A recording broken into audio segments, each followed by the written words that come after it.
Google Classroom? O Google Classroom é uma plataforma, assim como diversos outros recursos do Google, ele requer que a gente tenha um e-mail do Google para acessar. E ele é uma plataforma onde estão colocadas disciplinas, quase que como caixinhas. Em cada caixinha a gente tem a quantidade de alunos associada, e ao clicar nessa caixinha, a gente tem acesso à lista de unidades, lista de aulas, de atividades que foram preparadas, que foram disponibilizadas para os alunos. No entanto, vamos lá. Será que essa estrutura, onde eu tenho diversas caixinhas, diversas aulas, diversas atividades disponíveis num lugar só, é a melhor alternativa para os alunos que vocês têm, para a qualidade de equipamento que vocês têm, para a qualidade de internet que vocês têm? Uma pessoa pode dizer que na escola dela o Google Classroom é perfeito, funciona muito bem. Os alunos têm internet, têm computador, têm possibilidade de fazer atividade, de digitalizar atividade, de enviar via Google Classroom. O professor tem esse material organizado, ele consegue disponibilizar. Ele tem um conhecimento, tem uma possibilidade de escolher imagens, colocar o texto, colocar vídeos interessantes, melhorar a aula dele. Agora vamos lá, para vocês, como é? Para vocês, o Google Classroom é a melhor alternativa para a realidade que vocês vivem? Levando em consideração que o Classroom é aquele arcabouço todo, que é uma estrutura, que tem lá as disciplinas, unidades, os conteúdos todos. O que é uma aula, se a gente desce nesses níveis? Uma aula, ela tem um momento de abordagem do conteúdo. Eu não estou nem considerando aqui a parte de aviso geral e de burocracia, tá? Que é, por exemplo, quando eu lembro os meus alunos de uma data de prova, ok? Eu estou aqui simplificando e falando, olha, tem um momento de abordagem do conteúdo. O ideal é que esse momento de abordagem do conteúdo seja a maior parte do tempo disponível. Então, se a minha aula tem 50 minutos, se eu tiver 45 minutos para abordar esse conteúdo, maravilhoso. Eu posso usar alternativas interessantes para abordar esse conteúdo. Esse conteúdo ele pode ser abordado de que forma? Se a gente está falando no momento presencial, a gente está falando numa interação social, numa disponibilização de quadro, de objetos físicos, seja buscar um globo e trazer para a sala, seja elaborar uma peça, seja trazer um livro e mostrar para o aluno. Vários exemplos de objetos físicos que a gente pode trazer. No entanto, quando a gente migra isso para a tecnologia, a gente precisa separar algumas características. E essas características elas vão ser condicionadas pelo perfil do professor, pelo perfil da turma, pelo perfil da escola, pela legislação. Ok? Então, o que a gente está dizendo é que existe a aula presencial, a abordagem do conteúdo presencial, e agora vamos para essa imagem que eu estou compartilhando com vocês. O que eu fiz? Eu usei um flip chart que tenho aqui no escritório, escrevi isso conversando com os membros do Grupo Tech, tirei uma foto e incluí no slide. Estou reaproveitando através da tecnologia para reduzir a minha demanda de tempo. Então aí já fica uma primeira sugestão. Gostou do quadro que você elaborou na aula? Gostou do esquema que você elaborou? Tira a foto dele, armazena. Depois você passa limpo, depois você aumenta a qualidade. No entanto, você consegue ter um esquema que é interessante, que pode te ajudar numa discussão, te ajudar numa abordagem, numa próxima oportunidade de aula e de coisas desse tipo. Em relação à abordagem do conteúdo, quando a gente migra para a tecnologia, quando a gente migra para o online, a gente está falando em uma atividade síncrona, simultânea, ao vivo, como essa que a gente está fazendo aqui, onde a gente vai usar muito voz e vídeo. Tudo está numa interface de vídeo. E, portanto, aspectos de profundidade precisam ser avaliados. Às vezes, esse aspecto de profundidade, ele não dá a impressão e ele não gera o mesmo efeito no aluno que o aspecto de profundidade de caminhar numa sala de aula, andar no meio dos alunos e, portanto, é uma adaptação necessária.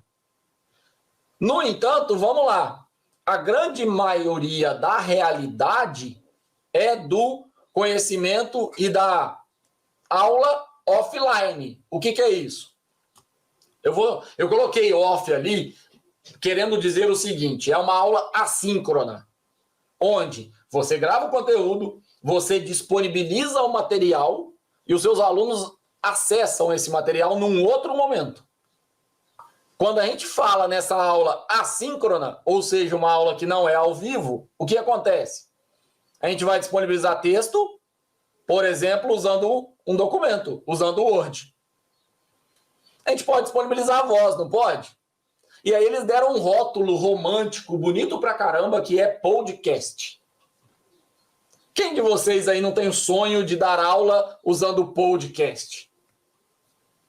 E aí vem o Daniel e chega para vocês e diz o seguinte: podcast é um nome romântico para uma mensagem de áudio no WhatsApp.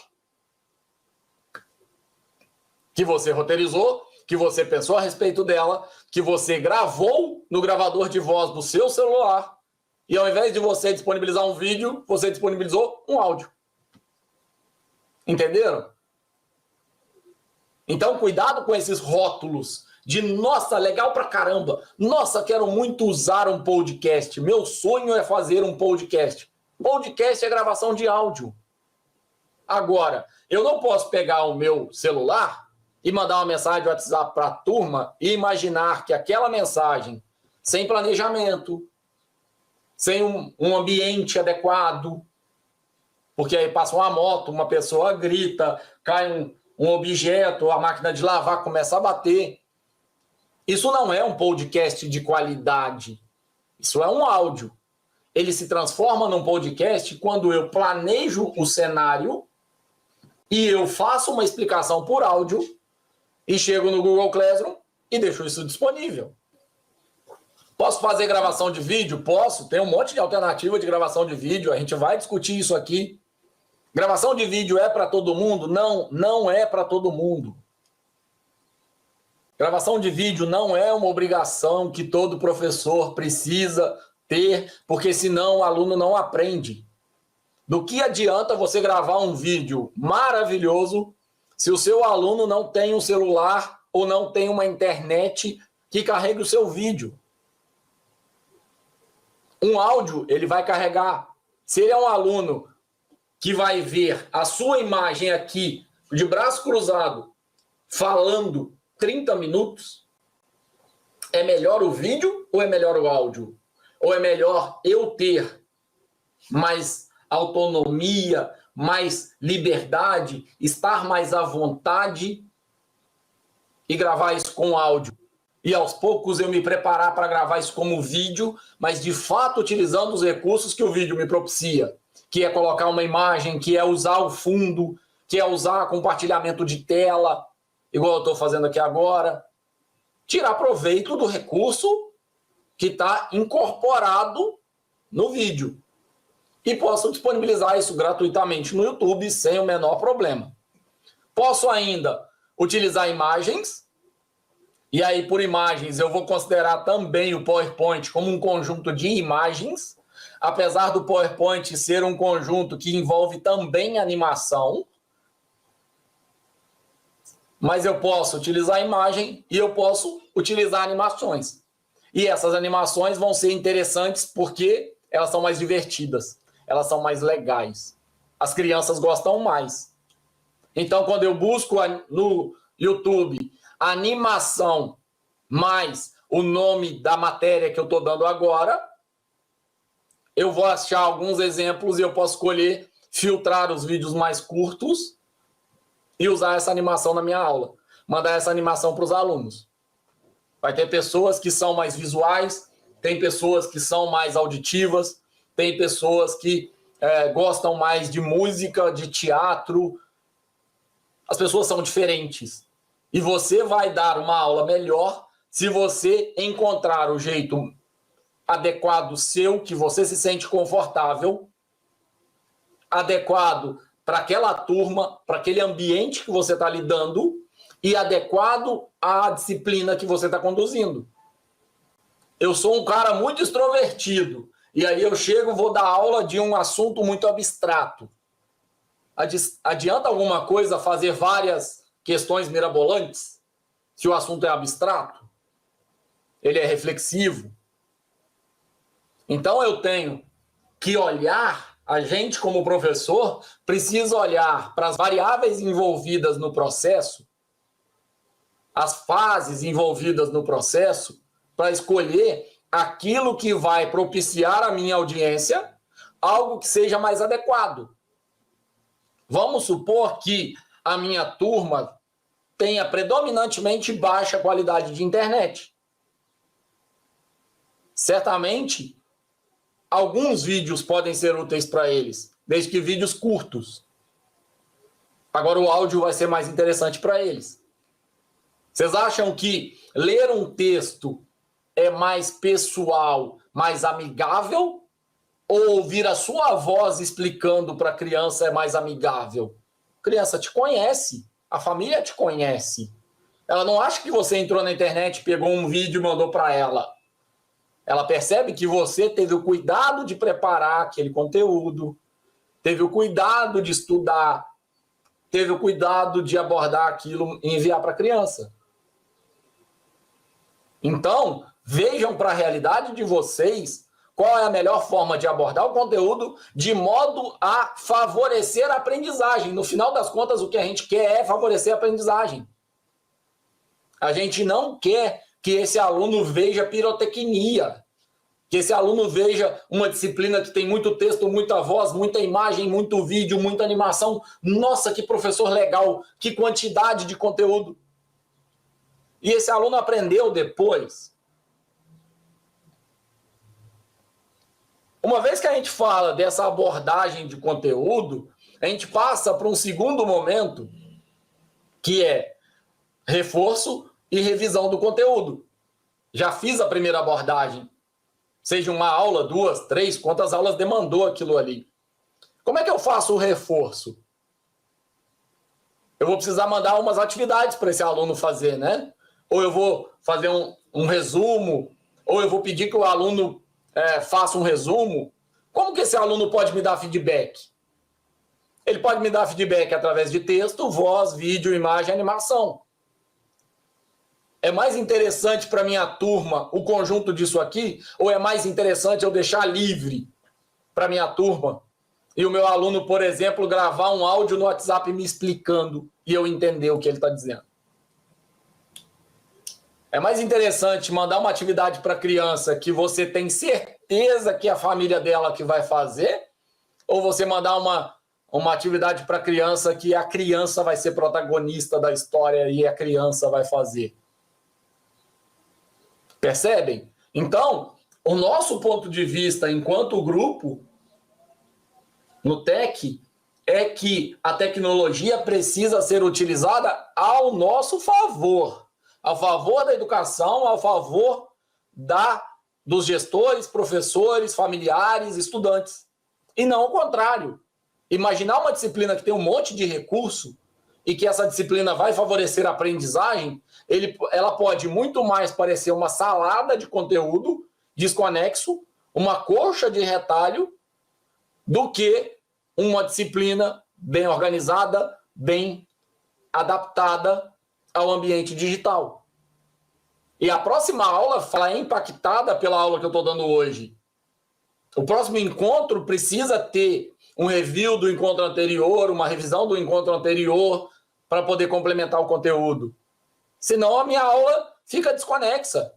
Imagine o seu aluno assistindo um vídeo por semana sobre coisas de canais diferentes, ou seu mesmo, sendo que você não conecta uma coisa com outra, sendo que ele tem possibilidade de assistir o vídeo 5, depois o 2, depois o 7, depois o 1. Numa plataforma completamente aberta, é isso que existe. O material está todo disponível. Você assiste na ordem que você quiser.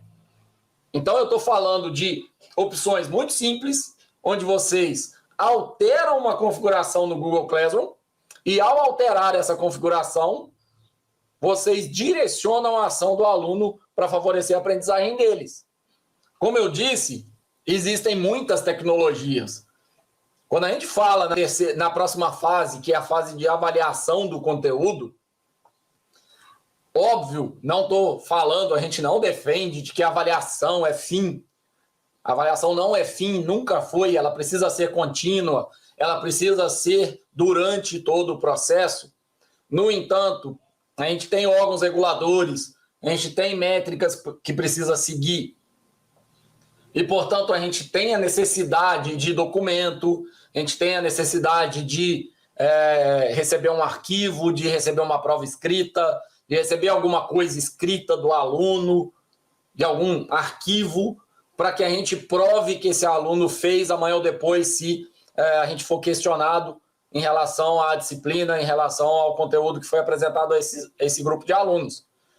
Quando a gente fala da avaliação, muito se discute arcabouços tecnológicos muito robustos, muito grandes, muito complexos. No entanto, o Google Forms ele virou a nova moda. Todo mundo fala agora que o Google Forms é uma solução gigante, é uma solução legal pra caramba.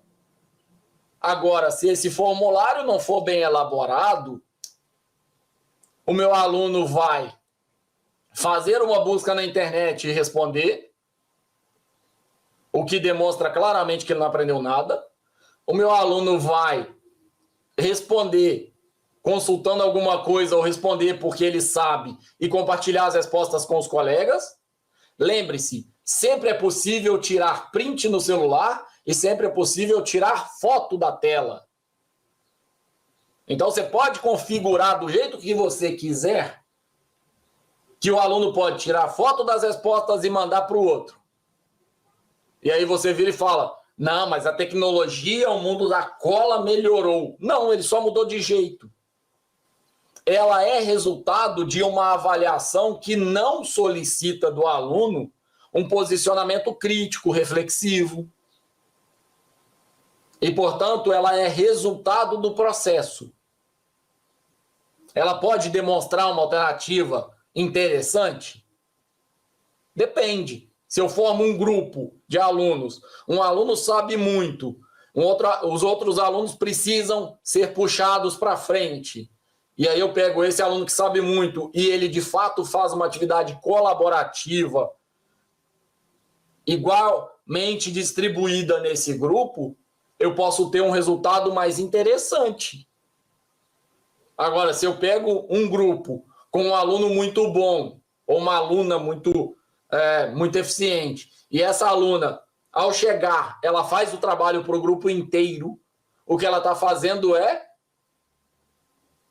interferir negativamente na proposta de juntar esse grupo.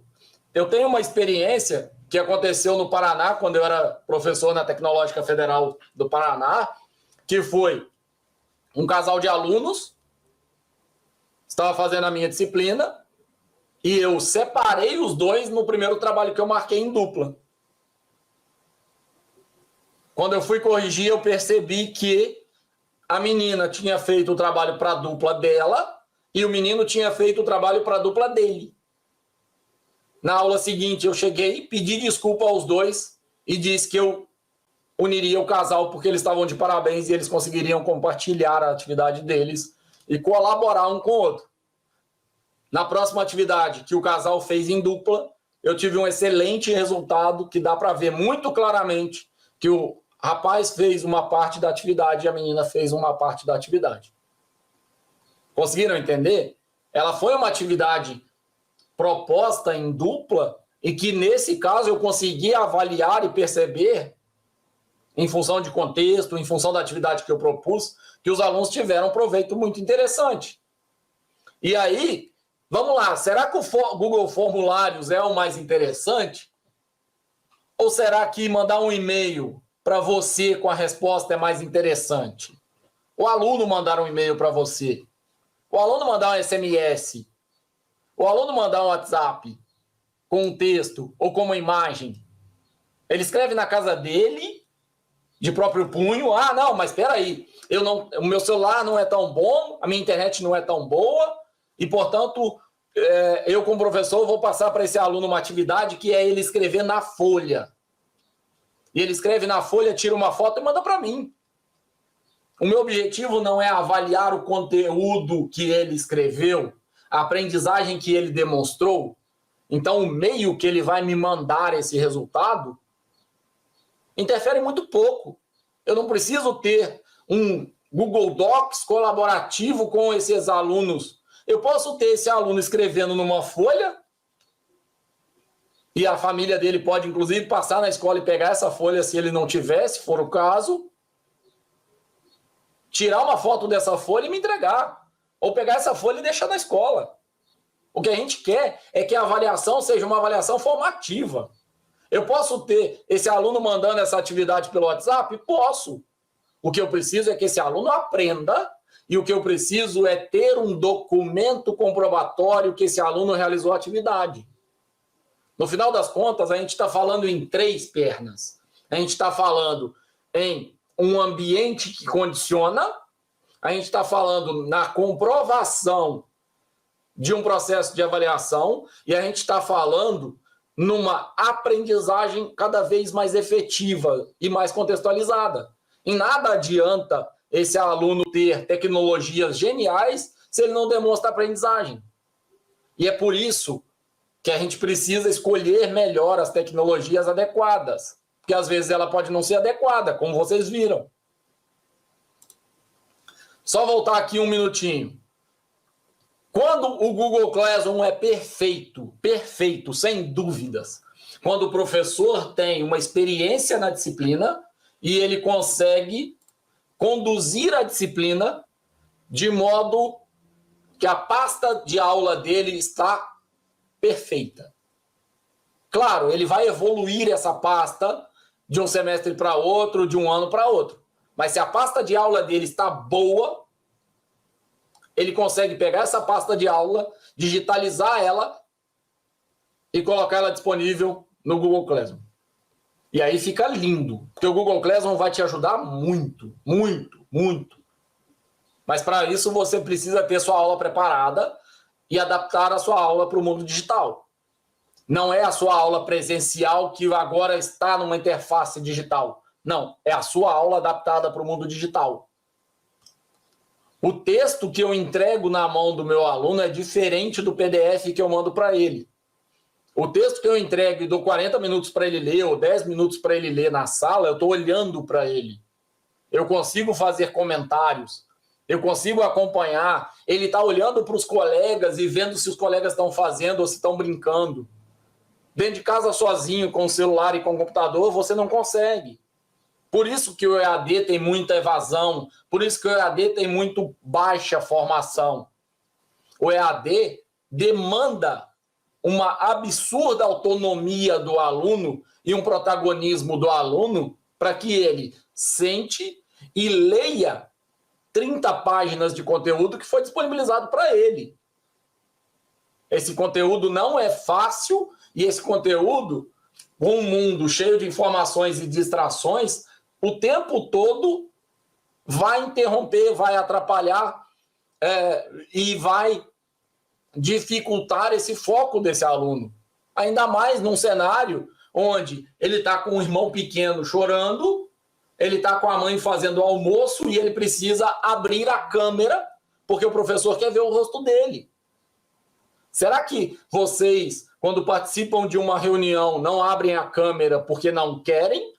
Ou não abrem a câmera porque tem um mundo acontecendo em volta e às vezes eu tenho que fechar meu microfone, mesmo durante a apresentação, porque passa uma moto do Hortifruti fazendo ofertas de um monte de frutas, verduras e legumes aqui e eu não quero que esse áudio vaze. Às vezes a gente está falando numa questão de privacidade. Basicamente, essa imagem está querendo demonstrar para vocês o seguinte, que não existe uma ordem, mas que a gente pode identificar que, por exemplo, para o meu contexto, o WhatsApp é perfeito. Ele consegue comprovar as atividades, ele consegue ter participação dos alunos dele, ele consegue ter um acompanhamento próximo desses alunos, apesar de uma dificuldade gigantesca do WhatsApp, que é fazer busca, você não consegue buscar uma mensagem, que é você acompanhar o direcionamento dos alunos. Por quê? Porque o seu aluno João manda uma mensagem, aí depois o Joaquim pergunta de uma coisa, a Bruna pergunta da mensagem da semana anterior. Percebem? Então não existe uma linha do tempo no WhatsApp. Não existe um sequenciamento de atividades. Você marca lá, respondam a esta mensagem aqui, qual é a resposta certa? A, B, C ou D. E no WhatsApp isso vai ficar completamente fora de ordem. E você não sabe se aquela resposta tem a ver com a primeira mensagem ou com outra mensagem. Existe uma outra possibilidade que é um site, uma página. Cria lá uma página na internet, a gente pode ensinar vocês a fazer isso, é bem simples. Coloca o material todo que você tem, que está disponível nessa página, e a cada semana o aluno entra lá na mesma página e ele tem acesso a esse material. Ele abre o PDF, ele abre o arquivo do Word, ele lê o texto, responde formulário que está lá, o endereço também, e pronto. Em outros casos, um e-mail pode resolver. Será que eu preciso criar um site se eu tenho o meu mês programado e eu posso mandar um e-mail para a minha turma inteira de alunos, com cópia para cada um dos alunos, com a descrição do que eles precisam fazer e com o anexo de um texto, com o anexo de uma imagem, com o anexo de um vídeo? E eles vão assistir esse vídeo, vão ler esse texto e vão responder ao próprio e-mail? Me mandem uma mensagem por e-mail com a análise crítica do texto que eu mandei para vocês, ou com o desenvolvimento da questão que eu solicitei para vocês, ou comparando os dois casos que eu apresentei para vocês. Às vezes o e-mail resolve. Eu posso ter também um repositório do tipo Google Drive, do tipo Dropbox. E, por vezes, esse repositório resolve em alternativa ao site, ao e-mail e até ao Google Classroom. O que eu posso colocar nesse repositório? Criar uma pasta para cada turma, criar uma pasta com o número da aula e deixar lá dentro disponível o material. Achei um novo material, chego, salvo na pasta. E o que esse aluno precisa fazer semanalmente? Entrar na pasta, pegar o material que está lá disponível. Você corta aqueles problemas. Eu uso muito o repositório, já usava, sempre uso, fazem, sei lá, 4, 5 anos que eu uso o repositório. Por quê? Acontece muito do aluno virar e falar assim, professor, onde está o material da aula passada? Quando você cria um repositório e você compartilha esse Google Drive ou Dropbox ou OneDrive com essa turma, essa pergunta some. Porque a pergunta de onde está o material, um colega mesmo responde. O material está lá no Google Drive. Está lá no Dropbox da turma. Perceberam como é que é? Então é uma escolha que você faz que melhora muito o seu tempo. Você gasta muito menos tempo respondendo uma pergunta que é recorrente. Quem aqui não passa por uma pergunta dessa todo dia? Toda aula presencial acontece e na aula online vai acontecer também. E aí a gente chega no Google Classroom, que é um conjunto maior ainda do que todas essas opções que eu dei antes. Porque ele tem tudo organizado, ele tem um endereço só, todas as matérias. Então, se, por exemplo, a Solange escolhe fazer um site para a turma dela e a Sandra escolhe usar um e-mail completo, no Google Classroom, quando é institucionalizado, que é o que está sendo feito, você tem uma estrutura uniforme para todos os professores. Isso facilita muito. Os alunos encontram no endereço só todo o material. No entanto, é mais interessante a gente apagar incêndio ensinando uma alternativa anterior, ou é mais interessante a gente partir para o Google Classroom? Traduzindo, existem 3 abordagens possíveis. Uma das abordagens é top-down. O que é isso? A gente pega o Google Classroom, apresenta ele para vocês de modo complexo que ele é, e vai detalhando ele à medida que o tempo passa. Uma outra possibilidade é explicar como cada uma das coisas que compõem o Google Classroom funciona, e aos poucos a gente chega na complexidade do Google Classroom.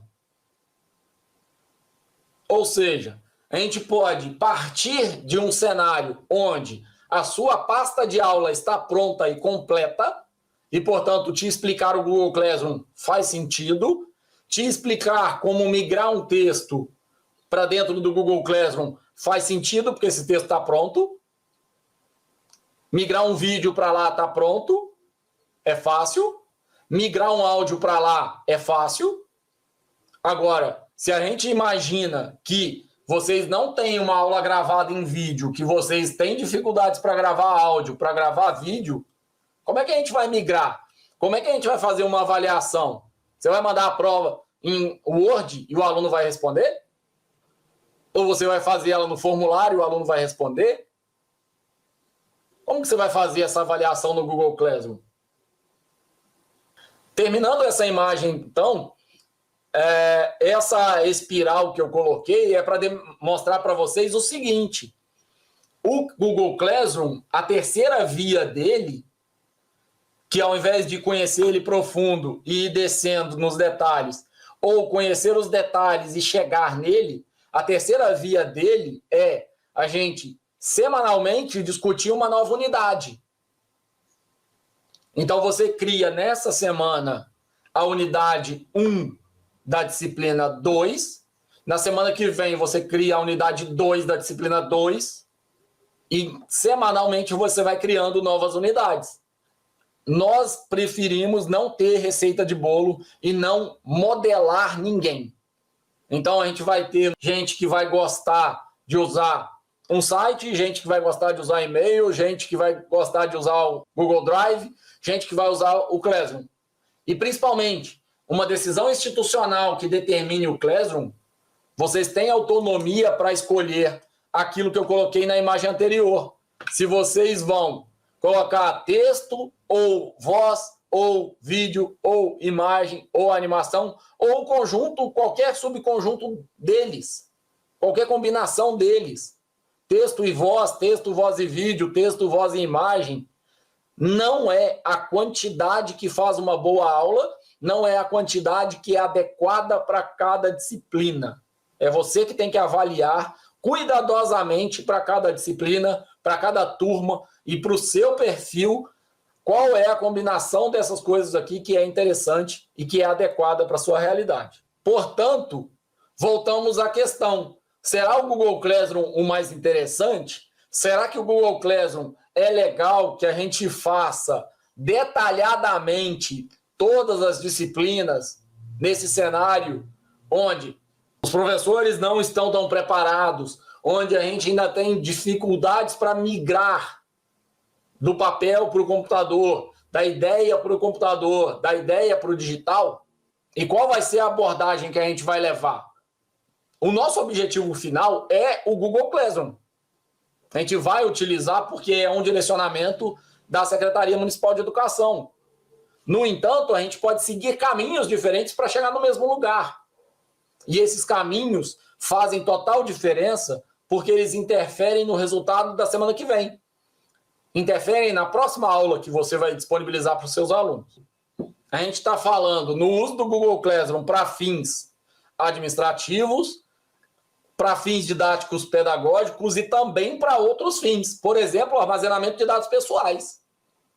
Eu posso criar lá uma disciplina que é o meu planejamento pessoal.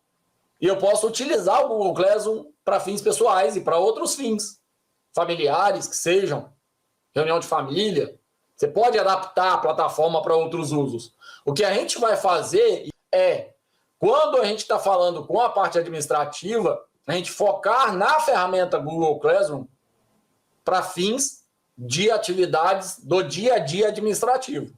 Quando a gente está falando aqui com vocês, a gente está falando no Google Classroom adequado ao uso didático-pedagógico. Por isso eu vou falar muito em aprendizagem dos alunos, porque esse é o resultado que a gente espera. A gente espera que a nossa aula seja mais leve, seja menos trabalhosa para a gente, gere maior qualidade de vida para a gente, mas principalmente essa aula favoreça a aprendizagem dos meus alunos. Fiquem à vontade para fazer comentário, para fazer observação, que a gente está à disposição para poder ajudar. Muito obrigado a cada um de vocês e a gente está encerrando agora a nossa transmissão.